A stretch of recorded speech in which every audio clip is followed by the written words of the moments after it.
السلام علیکم، میں ہوں نتاشا اور آپ دیکھ رہے ہیں اوکاڑا ڈائری۔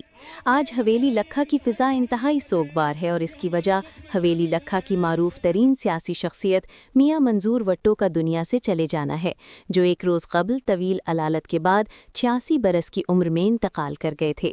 حویلی لکھا کے سینئر سیاستدان، سابق وزیر اعلیٰ پنجاب اور سابق اسپیکر پنجاب اسمبلی میاں منظور احمد وٹو کی نماز جنازہ وساوی والا اسٹیڈیم حویلی لکھا میں ادا کی گئی۔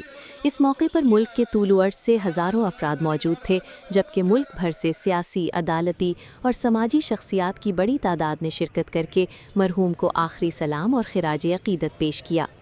جنازے میں سابق چیف جسٹس گلگت بلتستان رانا محمد ارشد، سابق چیئرمین سینیٹ نیر بخاری، سابق جسٹس ہائی کورٹ احمد نواز رانجھا، سابق گورنر پنجاب چودھری محمد سرور، راجہ مظہر حیات، سابق اسپیکر پنجاب اسمبلی و سابق رکن قومی اسمبلی سعید احمد خان منیس، سابق صوبائی وزیر اور MP بھکر سعید اکبر خان نوانی، سابق MNA سردار محمد حسین ڈوگر، چیئرمین NPJC میاں عبدالوحید، سابق MNA بلال احمد ورک اور موجودہ MNA سید رضا علی گیلانی، خادم حویلی لکھا دیوان شازیب احمد، سابق ضلع ناظم ضلع اوکاڑا سید عباس رضا رضوی سمیت دیگر نامور شخصیات شریک ہوئیں۔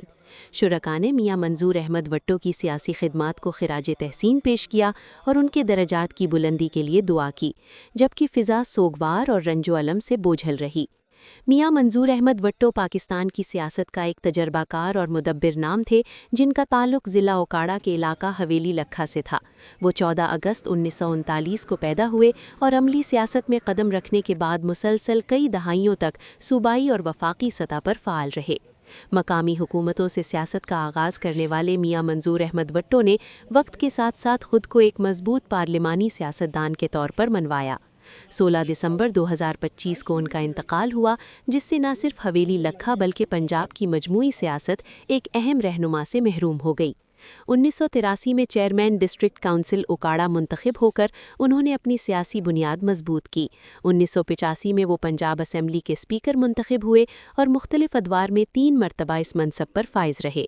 بطور اسپیکر انہوں نے اسمبلی کی کارروائی کو مؤثر اور باوقار انداز میں چلایا اور قانون سازی کے عمل میں نمایاں کردار ادا کیا، جس کے باعث وہ پنجاب کی پارلیمانی سیاست میں ایک بااثر اور مضبوط شخصیت کے طور پر جانے گئے۔ 20 اکتوبر 1993 کو میاں منظور احمد وٹو پہلی مرتبہ پنجاب کے وزیر اعلیٰ منتخب ہوئے اور 1993 سے 1995 تک اس منصب پر فائز رہے۔ ان کا یہ دور سیاسی کشمکش، عدم استحکام اور جوڑ توڑ سے بھرپور رہا۔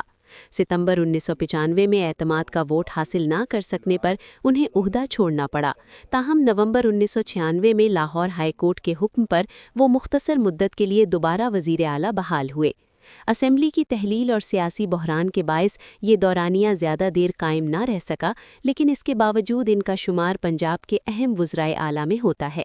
سیاسی اختلافات کے نتیجے میں انہوں نے 1995 میں اپنی جماعت پاکستان مسلم لیگ جناح قائم کی، بعد ازاں مسلم لیگ کاف میں شمولیت اختیار کی اور پھر 2008 میں پاکستان پیپلز پارٹی کا حصہ بن گئے۔ پیپلز پارٹی کے دور حکومت میں وہ وفاقی وزیر برائے صنعت و پیداوار سمیت مختلف اہم ذمہ داریاں نبھاتے رہے۔ اگرچہ ان کے خلاف احتساب کے مقدمات بھی قائم ہوئے، تاہم عدالتوں سے انہیں ریلیف ملا۔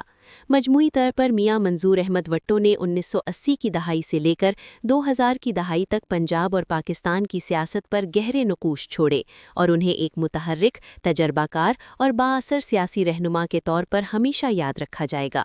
اوکاڑا ڈائری سے فی الحال اتنا ہی۔ مزید اہم خبروں کے لیے ہمارے YouTube چینل کو سبسکرائب کیجیے۔ میاں صاحب کو جنت الفردوس میں جگہ دے اور جو خدمت انہوں نے لوگوں کی کی ہے وہ ہمیشہ یاد رکھی جائے گی۔ یہ بہت بڑا لاس ہے ان کی فیملی کے لیے، ان کو دوستوں کے لیے اور پاکستان کے لیے۔ اور آج ہزاروں کی تعداد میں جو لوگ جنازہ میں شریک ہوئے ہیں، یہ بات بتاتی ہے کہ وہ لوگوں کے ہمدرد تھے، لوگوں سے پیار کرتے تھے اور آج اسی پیار کی وفا کرنے کے لیے لوگ یہاں پہنچے۔ اور وہ آرٹ آف پاسبل پہ یقین رکھتے تھے، اور ان کا دورہ امتیاز تھا کہ میاں صاحب نے کبھی اپنی سیاسی مخالفت کو بھی، انہوں نے ذاتی مخالفت بھی کی اور ہر کسی کی رائے سنی، اپنی رائے دی. اور میں سمجھتا ہوں کہ جو ان کا یہ بیان ہے یہ اکاڑا کی سیاست سے، پنجاب کی سیاست سے، ملک کی سیاست سے بہت دیر تک پورا نہیں ہو سکے گا. ایسے لوگ روز پیدا نہیں ہوتے بلکہ صدیوں میں پیدا ہوتے. اور کہ وہ اکھ کھولی تے دکھاں دے جال ویکھے، اکھ کھولی تے دکھاں دے جال ویکھے، اتو ہنڈ دے جندڑی دے نال ویکھے. ایک دن سی ہجر دا سال ورگا، اسی دن دی سالاں دے سال ویکھے. تے میں نچیا جگ دے سکھ پاروں، سد بلے نو میری دمال ویکھی.